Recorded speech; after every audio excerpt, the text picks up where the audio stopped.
ઋષિમુનિઓને પૂછ્યું એટલે ઋષિમુનિઓએ કીધું કે ઠાકોરજીને જલ તમે અર્પણ કરો અને એ ગ્રહણ કરો, તુલસી દલ અને જલ એ તમે ગ્રહણ કરો એટલે વ્રતનો નિયમ પણ સચવાશે અને પારણા થયા કહેવાશે અને અતિથિ ધર્મ પણ તમારો સચવાશે. અંબરીશ રાજાએ પારણા કર્યા. દુર્વાસા ઋષિને એમ થયું કે અમને જમાડ્યા વગર અંબરીશ રાજાએ પારણા કરી લીધા અને અહીંયા પોતાની જટા ખોલી ભયંકર એવી કૃત્યાને પ્રગટ કરી અને કીધું કે જાઓ અંબરીશ ઉપર પ્રહાર કરો. પણ અહીંયા ભગવાનને ચિંતા થઈ. ભગવાને સુદર્શન ચક્રને આજ્ઞા કરી, કૃત્યાનો નાશ કરી અને દુર્વાસા ઋષિની પાછળ એ સુદર્શન ચક્ર દોડ્યું છે અને દુર્વાસા ઋષિ મહાદેવજી પાસે ગયા, બ્રહ્માજી પાસે ગયા અને ભગવાન નારાયણ પાસે ગયા. ક્યાંય સમાધાન મળ્યું નહીં અને ભગવાન નારાયણે કીધું કે જેનો તમે અપરાધ કર્યો છે ત્યાં તમે જાઓ. વળી પાછા આવ્યા અંબરીશ રાજા પાસે. બીજું 1 વર્ષ વીતી ગયું. અંબરીશ રાજાએ 2 હાથ જોડ્યા છે. સુખદેવજી મહારાજ પરીક્ષિત રાજાને કહે છે કે રાજન, ધન્ય છે આ અંબરીશ રાજાની ભક્તિ. એમનો કીધું કે જોઈ લીધી ને આપણી ભક્તિ. 2 હાથ જોડ્યા કે બાપજી તમારે મારા હિસાબે ખૂબ સહન કરવું પડ્યું છે. અને અહીંયા સુખદેવજી મહારાજ ગંગાજીની કિનારે બોલ્યા છે, યાવત ચંદ્ર દીવા કરો, જ્યાં સુધી આ ધરતી ઉપર સૂર્ય અને ચંદ્ર રહેશે ને ત્યાં સુધી અંબરીશ રાજાની આ પુણ્ય ગાથા આ ધરતી ઉપર ગવાતી રહેશે. ધન્ય એકાદશી એકાદશી કરીએ તો વ્રજ સુખ પામીએ. ધન્ય એકાદશી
ગુરુદેવે પરીક્ષિત રાજાને કઈ સંભળાવી.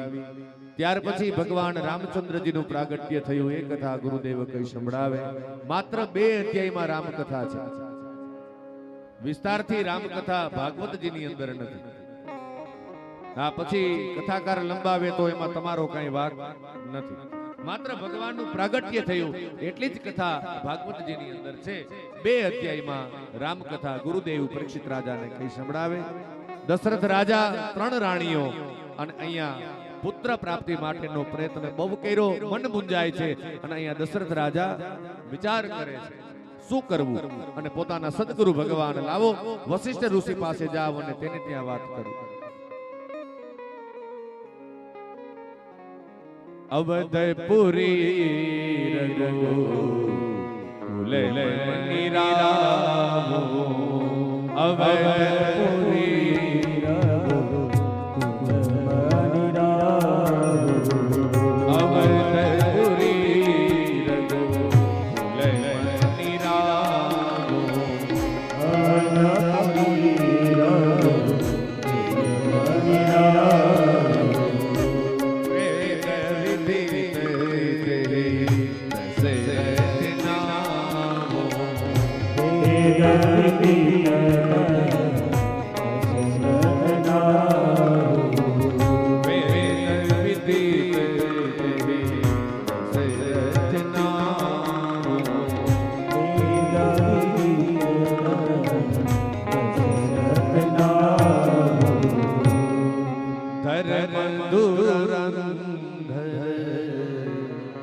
ગુણનિધિ જ્ઞાની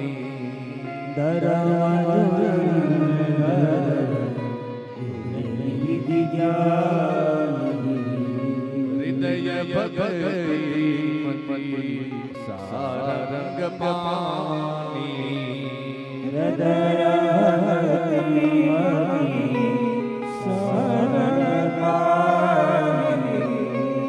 વશિષ્ઠ ઋષિ પાસે ગયા છે. કથા તો બહુ દિવ્ય છે, એમાં તમે જો રહસ્ય સમજો ને બહુ આનંદ આવે. વશિષ્ઠ ઋષિએ કીધું કે પુત્ર કામેષ્ટિ યજ્ઞ કરો. હવે જોવો, હવે પોતાના ગુરુજી શું કહે છે કે પુત્ર કામેષ્ટિ યજ્ઞ કરો. અને કેની પાસે કરાવો કે શ્રીંગી મુનિ પાસે તમે કરાવો. હવે ગુરુજી જાણે છે પુત્ર કામેષ્ટિ યજ્ઞ વશિષ્ઠ ઋષિને આવડે છે, છતાં એમ કહે છે કે હું નહીં કરી દઉં. શું કામે? રાવણે બ્રહ્માજીની પાસેથી વરદાન માંગેલું છે કે દશરથ રાજા યજ્ઞ કરાવે પુત્ર કામેષ્ટિ માટે તો પણ એને પુત્ર ન થાય. બ્રહ્માજીએ કીધું તથાસ્તુ. અરે વશિષ્ઠ ઋષિ યજ્ઞ કરાવે તોય એને દીકરાનો જન્મ ન થાય. બ્રહ્માજીએ કીધું તથાસ્તુ. અને આ વાતની ખબર વશિષ્ઠ ઋષિને છે, એટલે વશિષ્ઠ ઋષિ એ દશરથ રાજાને કહે છે કે હું તને યજ્ઞ કરાવીશ ને તોય તારે ત્યાં દીકરાનો જન્મ થશે નહીં. એટલા માટે શૃંગી ઋષિ પાસે તમે આ યજ્ઞ કરાવો. એ યજ્ઞ ચાલુ થયો, આહુતિ અપાય છે. ભક્તિ સહિત મુનિ આહુતિ દિનહી. અને અહીંયા યજ્ઞ નારાયણ ભગવાન પ્રગટ થયા. અહીંયા ખીરનો પ્રસાદ હતો, એ ત્રણેય રાણીઓને દશરથ રાજા આપે છે. એમાં કઈ કઈ પ્રસાદ લેવામાં વિચાર કરે. આકાશમાં સમડી આવી ઉડતી ઉડતી કઈ કઈના હાથમાંથી પ્રસાદ લઈ અને માં અંજની જ્યાં તપ કરે છે એના હાથમાં પ્રસાદ આવ્યો અને માં અંજની એ પ્રસાદ ગ્રહણ કરી ગયા. એનાથી 11માં રુદ્રાવતાર એવા હનુમાનજી મહારાજ પ્રગટ થયા. બોલીએ હનુમાનજી મહારાજ કી. ત્રણેય રાણીઓએ પ્રસાદ લીધો. કૌશલ્યા અને સુમિત્રા બંનેએ થોડો થોડો પ્રસાદ કઈ કઈને આપ્યો. સમય મીંડો પસાર થવા અહીંયા રાહ જોવાય છે. દશરથ રાજા ઠાકોરજીને પંચામૃતથી સ્નાન કરાવતા હોય આવું સપનું આવે છે. અને અહીંયા વશિષ્ઠ ઋષિએ કીધું કે તમારે ત્યાં 24 કલાકમાં આજ 14 બ્રહ્માંડ અધિપતિ ભગવાન પધારશે. સમય મીંડો પસાર થવાને એમાં ચૈત્ર મહિનો આવ્યો, 9મી તિથિ આવી, મધુમાસ આવ્યો. ગોસ્વામી તુલસીદાસજી મહારાજ લખે છે 9મી તિથિ મધુમાસ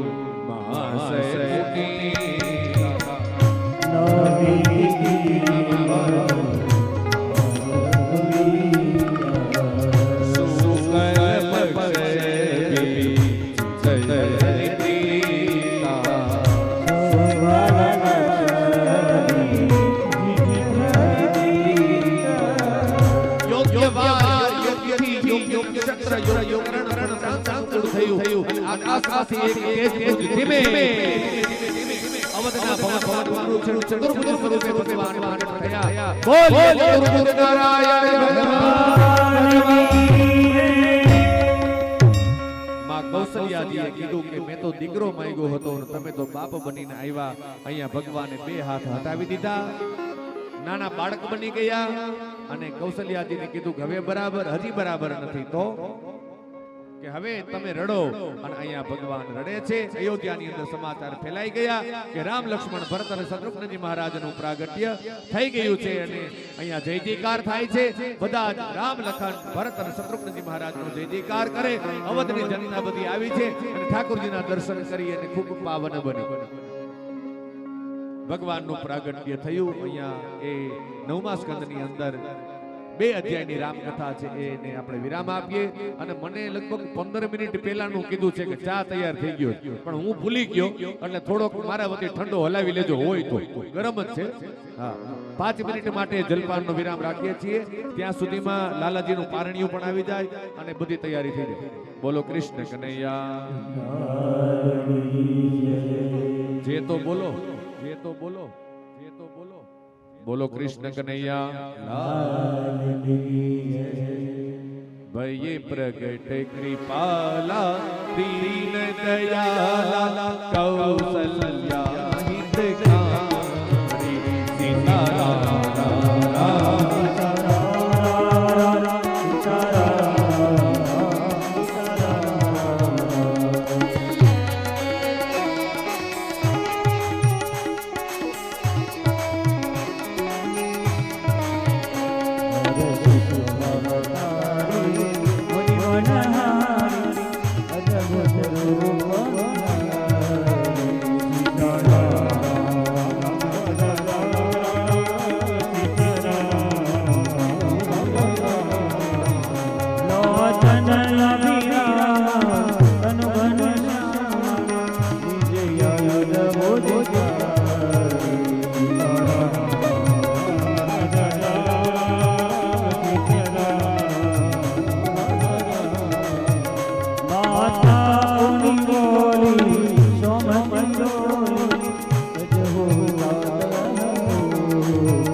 તહિતા લીન મનોજય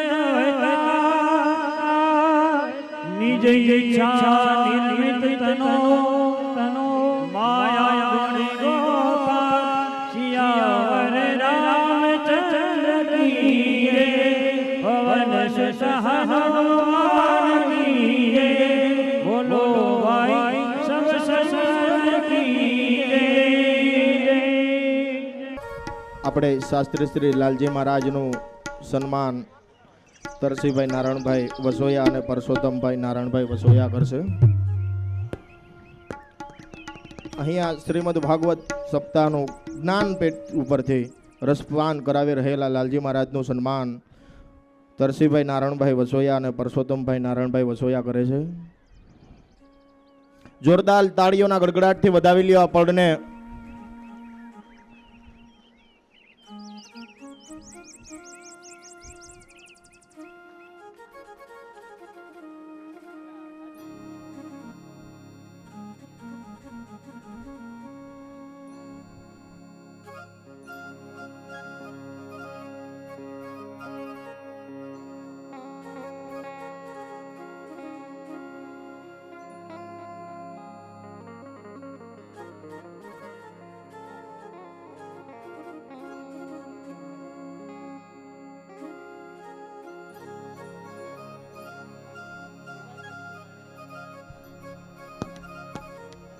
હસમુખભાઈ તરસીભાઈ વસોયા અત્યારે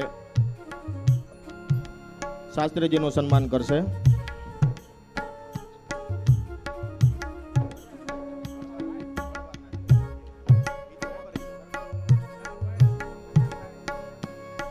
રામભાઈ જનાભાઈ ભાંગલિયા પરસોત્તમભાઈનું સન્માન કરશે. જોરદાર તાળીઓથી વધાવજો.